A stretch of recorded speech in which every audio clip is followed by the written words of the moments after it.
This module covers the topic of your personal statement. Your personal statement is a one-page essay about who you are and why you want to enter a given specialty. It gives you an opportunity to highlight what makes you a great candidate and sets you apart from other applicants.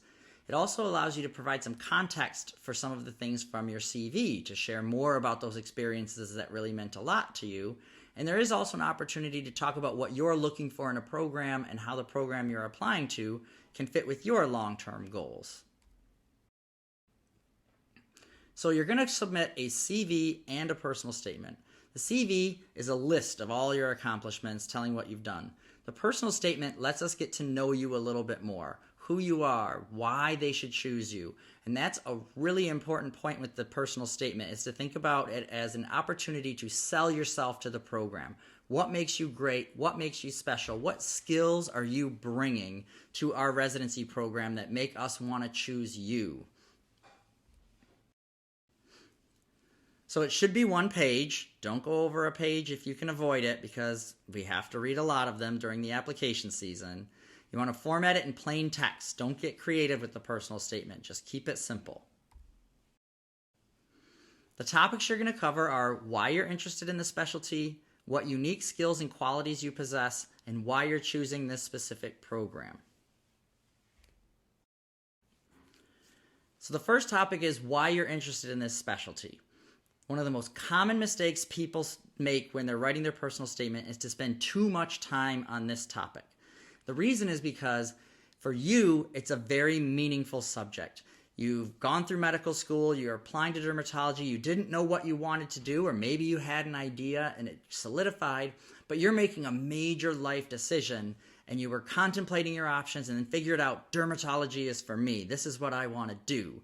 So it's a very meaningful topic for you. The hard part is for us, every personal statement has one of these. So we kind of glance over this part a little bit. It's super meaningful to you, but it's super meaningful to everybody, and everybody has a story.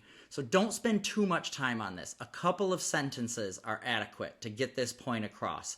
A lot of times people will spend their whole personal statement talking about why they chose derm, and that doesn't tell me anything about you other than the factors that went into your decision.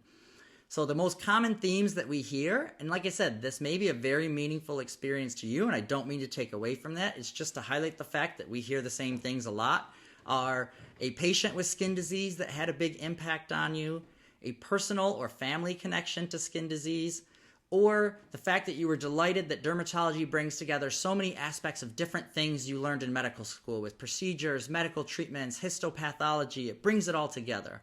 So those are the big themes that we sort of hear all the time. And like I said, not to take away from your experience, just to know that that's not going to influence our decision very much on who we're going to interview. This is the part you want to spend a lot of time thinking about and dedicate a lot of your words to in the personal statement. What makes you special? What are your unique qualities and skills that will help you be successful in dermatology?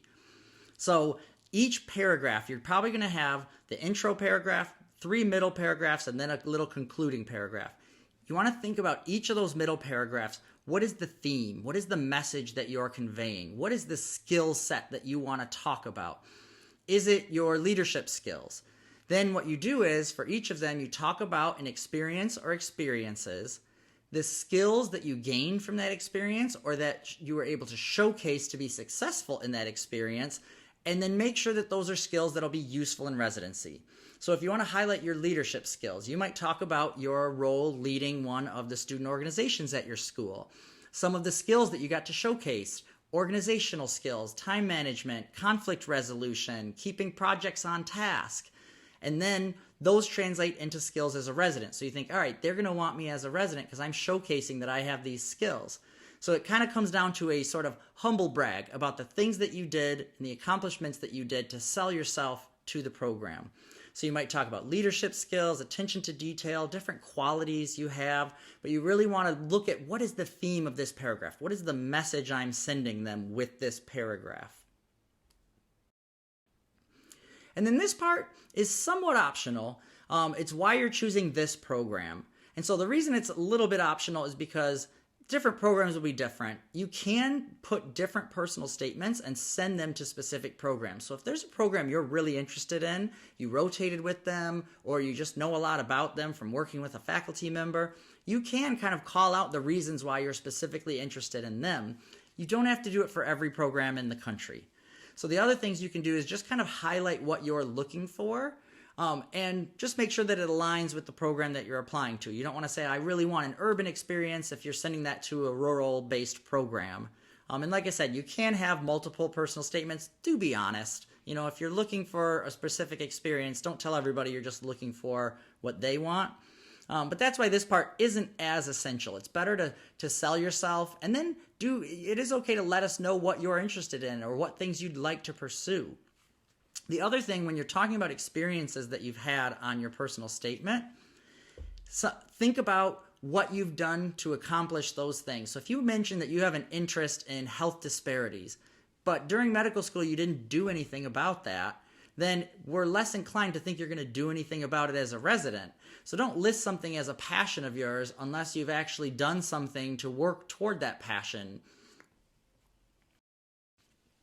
Other things to consider: the style of writing. This can be a way to communicate your ability to communicate through written word, your clarity of thought, your ability to organize, and personal investment in the program. We're not English teachers, but we can still recognize when something is written beautifully or when we're struggling with grammar. If grammar's not your strong suit, get help from someone. Ask other people like your mentor or others to review your personal statement and help you with it. Because you don't want to communicate that you're disorganized and have poor communication skills. You write in the first person. You want it to be structured and organized, include specific details when you're trying to make a point. And then, of course, avoid abbreviations, jargon, acronyms, repetitive sentence structures, all those writing style tips. In terms of the tone, it's a little bit tricky because, like I said, you're sort of trying to do that humble brag. You want to talk about your accomplishments, but you don't want to come across as arrogant, overconfident, lazy. You do want to show humility, sincerity, and enthusiasm.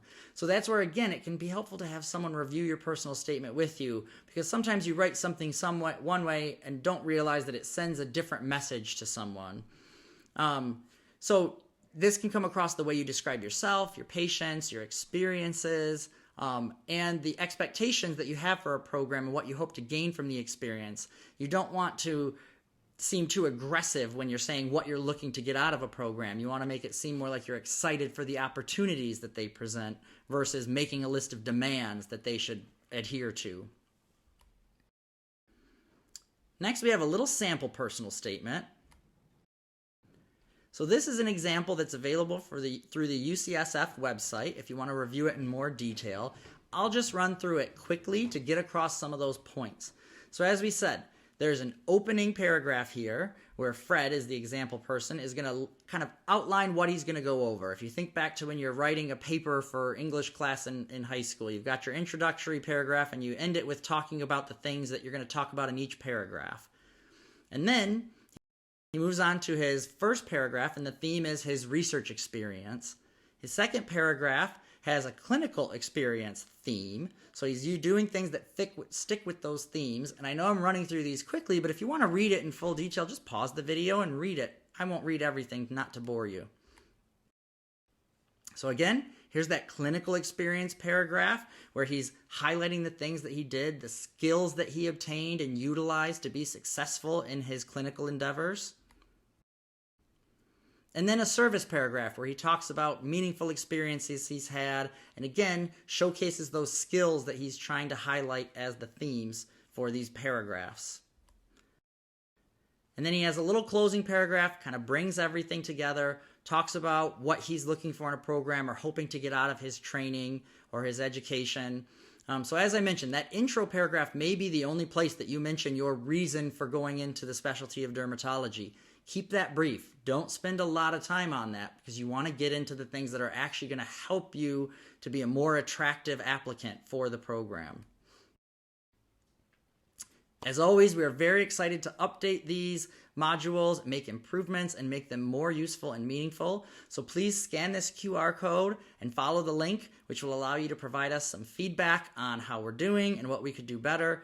Please share any feedback that you think would be helpful, because we do want to make improvements to these modules and make them the best they can be. Thanks so much.